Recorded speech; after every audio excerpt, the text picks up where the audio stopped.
جب حضور قرب خاص میں گئے اور ان منازل کو طے کر گئے جہاں تک نہ کوئی گیا تھا نہ کوئی پہنچ سکتا تھا، تو اللہ نے اپنے محبوب کو بہت کچھ دیا۔ 70,000 اسرار تھے، 70,000 رموز تھی، 70,000 حکایات تھی۔ محبوب کی جھولی میں بہت کچھ ڈالا اور ڈال کر کے کہا بما اشرفک یا احمد، اے محبوب یہ تو میں نے خود دیا ہے، اب تو اپنی چاہت بھی بتا، تیری چاہت کیا ہے۔ یہ مہمان نوازی کے تقاضے ہوتے ہیں نا، کہ سب کچھ پیش کرنے کے بعد بھی میزبان کہتا ہے کوئی اور، آپ کی کوئی پسند،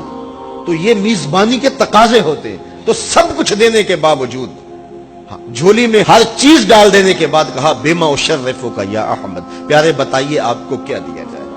اب پھر حضور کی ڈیمانڈ دیکھیے، حضور نے مانگا کیا۔ کسی شخص کو دیکھنا ہو کہ وہ کہاں کھڑا ہے، اس کو آپ اختیار دے دیجئے گا، پھر پتہ چل جائے گا وہ کتنے پانی میں۔ آپ مجھ سے پوچھتے ہیں کہ مانگیے کیا مانگتے ہو،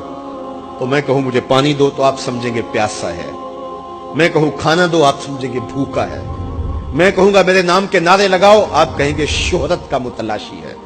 میں کہوں گا اٹھو اور میرے اوپر پیسے لوٹاؤ میں اتنی اچھی تقریر کر رہا ہوں، تو آپ کہیں گے یہ تو بیچارہ غربت کا مارا ہوا ہے،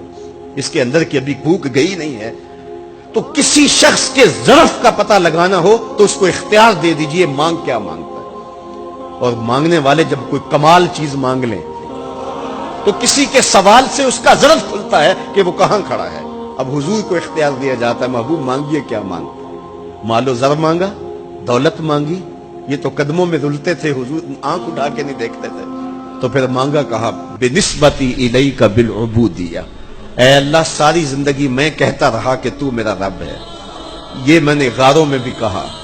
یہ میں نے پہاڑوں پہ بھی کہا، طائف کے بازاروں میں بھی کہا، مکے کی گلیوں میں بھی کہا، برستے پتھروں کے سائے میں بھی کہا، میرے سر انور پہ اوجلی ڈالی جاتی رہی، میں نے سر نہیں اٹھایا اور کہا کہ تو میرا رب ہے، ساری زندگی میں نے کہا کہ تو میرا رب ہے، آج تو بھی تو کہہ دے کہ تو میرا بندہ ہے، مجھے عبد کہہ کے پکار دے۔ ملا جیون علیہ رحمہ فرماتے، امام راضی بھی لکھتے ہیں کہ یہ حضور کا پسند فرمودہ ہے۔ تو پھر اللہ نے جب بھی واقعہ معراج کی حکایت کی تو لفظ عبد سے جو ہے وہ بات کی، سبحان الذی اسریٰ بعبدہ، اور وہاں بھی سورہ نجم کے اندر بھی فرمایا فاوحیٰ الی عبدہ ما اوحیٰ، تو یہ محبوب کی چاہت پر ہے۔ اور پھر عبدیت کا بندے کی طرف سے جو اظہار ہوگا اس کے لیے پھر 50 نمازوں کا تحفہ دے دیا کہ میرے بندے تو پکارتا رہے اور مجھے رب کہہ کے پکارتا رہا، میں تجھے لبیک یا عبدی کہہ کے پکارتا رہا۔ اور وہ 50 نمازیں پھر 5 نمازوں کی صورت کے اندر باقی رہی۔ اللہ کی باتیں بدلتی نہیں ہیں، جو ایک نیکی کرے 10 کا ثواب ملتا ہے، پڑھو گے 5 ثواب 50 کا ہی ملے گا، اس لیے کہ اس کی باتیں تبدیل نہیں ہوتی۔ اور یہ تحفہ ہے۔ حضرت موسیٰ نے تو عرض کیا تھا کہ ایک بار اور جائیے، لیکن میرے حضور نے کہا تھا مجھے اپنے رب سے حیا آتی ہے۔ عادت باری یہ تھی نا، ہر بار 5 نمازیں معاف ہوتی تھی، اب بھی جاتے تو 5 نمازیں معاف ہو جاتی، لیکن کہا کہ مجھے اپنے رب سے حیا آتی ہے۔